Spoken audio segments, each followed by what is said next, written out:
Nostājieties ekskluzīvu video, kurā karalis pievērš uzmanību 42 torpedo bombardētāju eskadras goda parādi Raiflos ciemok. Imiziet militārās tehnikas smaguma jūtu un vērojiet karaliskās ģimenes cieņu. Kāras īja ar mierīgu skateņu, uzmanīgi aplūko personālu un izpildītāju, kad sākas 42 torpedo bombardētāju eskadras goda parāde Raiflos ciemot bāzes teritorijā. Viņa majestāte karalis šodien pievēršas 42 torpedo bombardētāju eskadras goda parādes norisi ar Raiflos ciemot bāzē Skutijā, pavērojot katru izpildītāju kustību.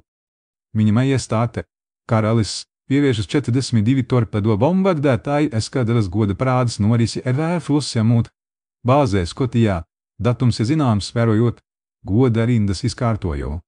Karalis mierīgi vēro 42 torpedo bombardētāju eskadras goda parādi ar Raiflos ciemot. Skutijā savukārt apbruņoti karavīri ar paceltiem ieročiem izpilda militāru sveicienu. Raiflos ciemot. Plašs un metrēns debes laukums izstiepts pār dūņu teritoriju, piepildot skatu ar militārās tehnikas smaguma jūtu.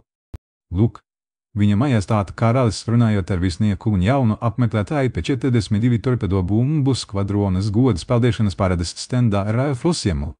Viņa majestāte karalis aplūko dienestnieku goda peldēšanas parādes laikā pie 42 torpedo bumbu skvadronas stendā Raiflos ciemot, izstarojot siltumu un cieņu.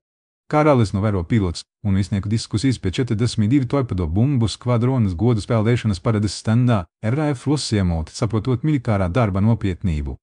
Viņa majestāte karalis piedalās 42 torpedo bumbu skvadronas goda peldēšanas parādē Raiflos ciemot, vērojot vienības formālo aktivāciju ar zināmu lepnumu.